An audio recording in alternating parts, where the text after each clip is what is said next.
Abou maa ngi lay nuyu di la siyaar di la jox sa wàccuwaay di la ñaanal jàmm di ko ñaanal Sénégal yëpp. tey li may duggee léegi rek mooy image bi nga xamante ni ñu ngi koy gis tey fan yëpp mu ngi nekk ci réseaux sociaux tey ñu gis entraînement yi nga xamante ne tey yaa ngi koy daj ci li nga xamante ne fan yëpp jamono ji dipp nga bëri ak Tapha Tine ba léegi teg yow sa tànk yaa ngi ci say entraînement mais ñu gis tamit benn mbir mu si amaat mooy tey Lac de Guiers 2 ñoom Alioune Seye gi waag yëpp gis na boobu guy gi waaw chaque jour ci diini lan la Balla Gaye loolu mu bëgg ci làmb lan la. non dara xam nga jàmm rek lañ bëgg ak salaam waaw xam nga jàmm lañ bëgg tey àdduna day toll foo xamante ne li fi wax gars yi di wax yëpp ñoo ko fi njëkkee lu mun a wax waaye wax cat moo ñu topp quoi cat waaw am na cat moo ñu topp donc yàlla suturaal nañu ba ñëpp aussi loolu tax yàlla ñu nekk benn mosu ñoo tàggali ko nag mais gëj nañoo gisee gëj nañoo nekk ensemble mais jot na aussi tamit du jot yomb yàlla tax na tey gis nga yaa ngi gis Lac de Guiers yaa ngi gis Alioune Seye 2 yaa ngi gis Youssou yaa ngi gis Ndigal yaa ngi gis ñoom Thiat Daouda Fall ñoom ñëpp ñu ngi ci diini donc ñii dañuy bokkul heure rek waaw di gërëm ko dëri Balla Gaye yëpp di ñaanal jàmm fu ñu toll ah di gërëm président Pape Mama Fall di gërëm Mandaw di gërëm aussi tamit Lac de Guiers Alioune Seye 2 Gouye Gui Lirou Diane suñu mag donc vraiment lii dafa neex on a famille parce que ñun ñëpp ñooy liggéey ñoo bokk nday ñoo bokk baay. ngeen mu nekk ci ay préparation combat yoo xamante ne tey jamono ji muy combat boo xamante ne moom ak Ada Fass muy combat bu méttee métti xale boo xam ne duggoon na Guédiawaye daan fi mbër ah moo waral tey ba mu àgg fi mu àgg ci làmb mais ñu gisee benn image Balla Gaye Lac de Guiers 2 mooy image boobu Sénégal yëpp dañu ko nommoon dañoo maroon gis image bii parce que gis nañ ne jamono ji làmb lu mu jaral jamono ji Balla Gaye lan la Balla Gaye fu muy demee ba commencé bàyyi làmb nga jëlaat làmb ko teewaat Balla lan la. non c'est-à-dire que ñun tollooguñ fi ñu bàyyi làmb xam nga ñun 2005 lañ dugg ci làmb boobu xam nga ñun bëri na ñuy fi naan ay bàyyi mais ay magelu 2 ans moo fi am ay magelu 3 ans donc tollooguñ fi ñu bàyyi làmb xëy na peut-être yàlla dafa dogal tey ñu njëkk a siiw rek njëkk a fësle njëkk a affaire yooyu demee noonu mais suñu morom rek la ñuy bëri ah ñu nekk ci làmb buñ ci tollee aussi itam ñu ngi ñaan yàlla nag nekk ci làmb génn ci génn bu rafet mais actuellement alhamdulilah ñu ngi ci làmb lépp lu ñu war rek dañ koy def muy liggéey toog loolu parce que toll nañ ci làmb foo xam ne suñuy supporter dañuy sonn trop werante bi day bëri ñu amee combat du ñoom jàmm te donc ñoom lu ñu bëgg rek mooy seen bër di entraîné nekk ci forme donc du ñu déggu ay wax yu bëri déglu ay experts yoo xam dañuy wax ñii tey ñu ngi wax ju garaaw ñu positif ñii ñu ngi wax yu négatif léegi nag doo xool li nga xamante ne lu positif la te normal mu jëriñ la loo ci war a def nga def ko waaw loolu la.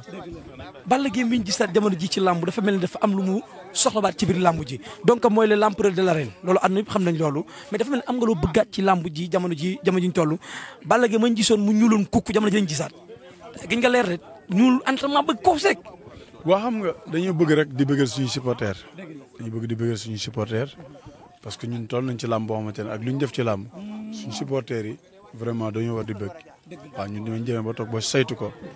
xam ne ñun dëgg la nag victoire am na défaite am na mais bu fekkee def nañ li ñu war rek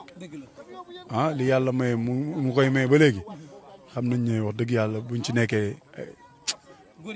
waaw buñ ci nekkee daal mooy loolu daal buñ ci nekkee. boo ci nekkee góor yàlla. waaw buñ ci nekkee daal alhamdulilah waaw. loolu waxi Ama Baldé waxoon de Balla Gaye boo ci nekkee gars yi wax jee fi baaxoo mais boo ci nekkee ci làmb nekk say entraînement nga góoroo góor yóbbu la ci biir làmb. waaw mais tey ñu gis li nga xamante ne tey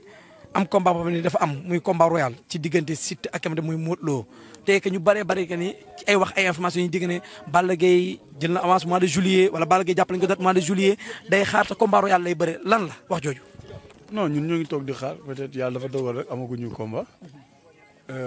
promoteur bi nga xamante ne mooy Albourakh Events donc bëgg na sama combat donc li ci am solo mooy ñu ngi suñu liggéey bu ñu amee combat bëre bu ñu sañoon sax dañuy am bëri ñaari combat waaw bu ñu sañoon dañuy bëri ñaari combat parce que saison bi gudd na quoi. avance dafa xew. waaw loolu lañ bëgg incha allah waaw mais ku ñëw moom ñun xaaruñu fi kenn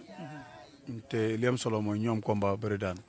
waaw incha allah. dafa dugg ci émission bi woote pencum lambu nga wax fa ay kàddu yu am solo ci lambu ji parce que lambu dafa baaxoo benn affaire bu amee ci lambu waxi supporter waxi journaliste wala waxi rumeur bokkul ci li nga xamante ne mooy ci yenn polémique lamb yi parce que tey buñ retourné ci lamb ne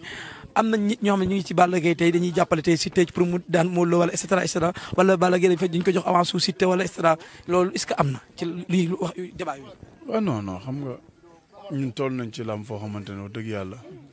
lu am solo rek moo ñu war muy wax ci wax lu rafet te di ko jëfee aussi tamit plus important mooy loolu di ko wax di ko jëfee mooy soxor amul njëriñ waaw maanaam xool asamaan jaru buuxante waaw ku nekk lii sa wërsëg ngay lekk mais en même temps tamit jëluma waasu kenn maa ngi toog nekk suma liggéey ku ma yàlla jox mu bëri waaw. yaa ngi toog sa ruq. maa ngi toog sama ruq di liggéey rek loolu rek moom importance. li ñu gis nii ngeen def ko ak ki nga xamante mooy Lac de Guiers est-ce que ñu ngi xaar tamit yéen ngeen di benn groupement indi xale yëpp ci diin yi fii ngeen jàppale leen ci entraînement jàppale leen ci liggéey. xale yëpp incha allah dinañ leen woo ñu ñëw liggéey ñoom bu ñu gisee seen mag yi di liggéey rek war nañ ñëw liggéey loolu du problème te ñoom ñëpp dinañ ñëw incha allah liggéey xam ne aussi tamit liggéey rek moo la mën a may dara liggéey moo la mën a may dara sa métier moo la mën a may dara sa métier lépp li nga bëgg moo la ko mën a jox du mbindeef moo lay fekk fi nga toog mu jox la tey benn 1 million wala 2 millions non sa liggéey sa doole moo la ko mën a may ba tax na daal maa ngi focus ci xale yi wax leen ak di leen ñaax ñu bokk nday bokk baay liggéey maa ngi ko doon benn yàlla dafa leen jàmm waaw. Sarak Sa Thiès bientôt mën nañu xaar combat am boobu ba léegi làmbam. mais bien sûr war na mën a am combat parce que tey Sa Thiès toll na fu mu war a bëre